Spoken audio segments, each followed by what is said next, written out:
আসসালামু আলাইকুম। অদ্ভুত এক বাংলাদেশ থেকে আমরা বের হতে পারছি না। আমাদের যে সংস্কৃতি, সেই সংস্কৃতি থেকে আমরা বের হতে পারছি না। কারণ এখনও বাংলাদেশের প্রায় ৩০% মানুষ মনে করে যে আধিপত্য বিস্তারই মনে হয় রাজনীতি, দমন-পীড়নই মনে হয় রাজনীতি। আর এটাকেই তারা স্বীকৃতি দিচ্ছে রাজনৈতিক কর্মকাণ্ড হিসাবে। আসলে মূলত রাজনীতির যে সঠিক লক্ষ্য ও উদ্দেশ্য সেটা আমরা দেখতে পারতেছি না। বিগত দিনগুলোতে আমরা যা দেখতেছি, এই ২৪ পরবর্তীতে আমরা তাই লক্ষ্য করছি। আমি যেটা বলতে আসছি সেটা হলো যে এর কারণ অবশ্য আরেকটা আছে। অশিক্ষিত এবং গোষ্ঠী বড়, অর্থাৎ বড় বড় গোষ্ঠী বা লাঠিসোঁটা আছে এরকম ব্যক্তিদেরকেই আমরা রাজনীতির আসনে বসাচ্ছি এবং তাদেরকে আমরা নেতৃত্ব স্থানে পাঠাতে চাচ্ছি। মূলত এইভাবে যদি আমাদের দেশটা চলতে থাকে তাহলে এই দেশের ভবিষ্যৎ খুবই অন্ধকার। আমরা এর থেকে বের হতে পারবো না, আমরা উন্নত বিশ্বের সাথে তাল মিলাতে পারবো না। আর এর যে একটা সুযোগ সুবিধা, এই সুযোগ সুবিধাটা কিছু রাজনীতিবিদ নিচ্ছে এমনভাবে, ওরাও মনে করতেছে যে যেমন টোকাই যারা অস্ত্রের মহড়া করতে পারে, যারা দমন-পীড়ন করতে পারে তাদেরকেই কর্মী হিসেবে নিচ্ছে।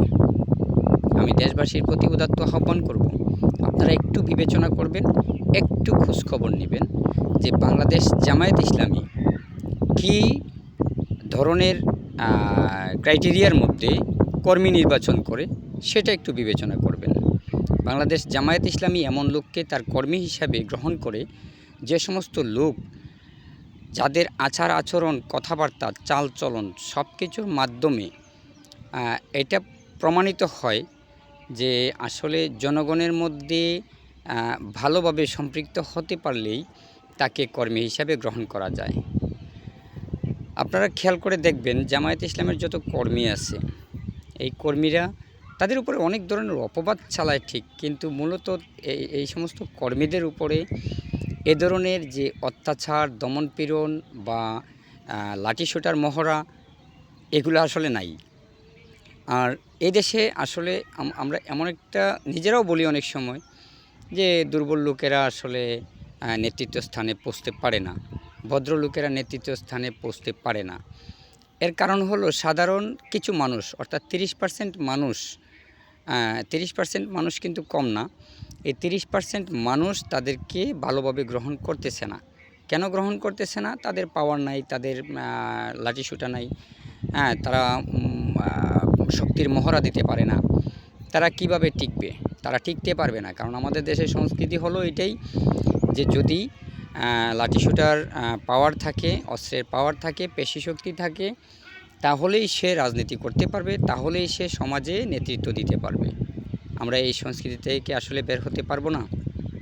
বর্তমান সমাজের বর্তমান যে যুগ আছে, এই যুগে জেনজির যে একটি ইয়াং জেনারেশন আছে, সেই ইয়াং জেনারেশন আশা করি কিছুটা পরিবর্তনের ইঙ্গিত দিছে এবং তারা চাইছে যে এটাই ভদ্রলোকেরা, ভালো লোকেরা এবং রাজনীতি করার উপযুক্ত লোকেরা যাতে রাজনীতিতে আসতে পারে, তারা যেন নেতৃত্ব দিতে পারে। কিন্তু কিছু প্রবীণ লোকেরা আছে, অর্থাৎ যারা মানে এখনও মনে করেন অন্ধকার যুগে আছে, অর্থাৎ পড়াশোনা নাই একেবারে, এরকম কিছু লোকেরা আছে।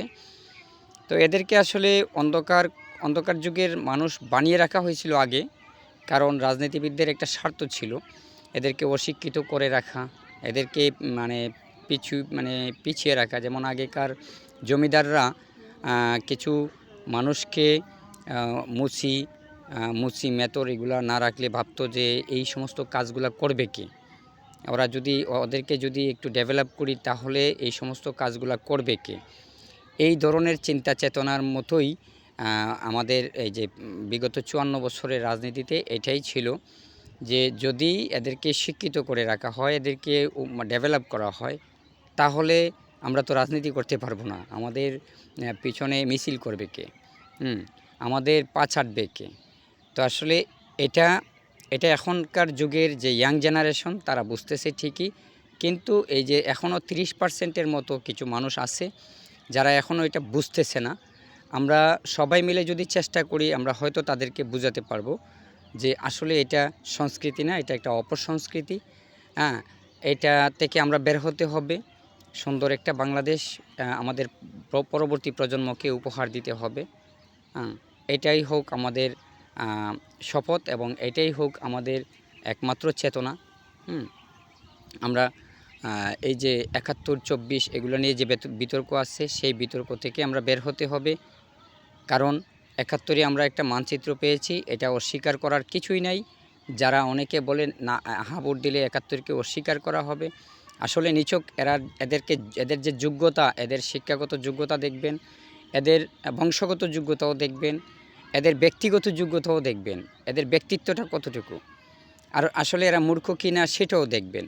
দেখে তারপর আপনি আপনার যে ভোট সেই ভোটটা আপনি দিবেন।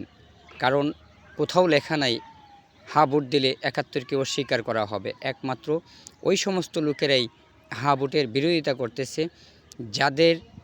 যারা মনে করে যে হা ভোট দিলে তাদের অস্তিত্ব থাকবে না, তাদের যে আগের যে অপসংস্কৃতি এগুলা থাকবে না, তাদের স্বার্থে আঘাত পড়বে।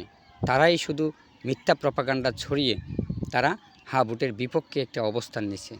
ভালো থাকবেন সবাই এবং সুচিন্তা নিয়ে, ভালো চিন্তা নিয়ে আগামী দিনগুলো ভালোভাবে সুন্দরভাবে বেঁচে থাকবেন। আল্লাহ হাফেজ।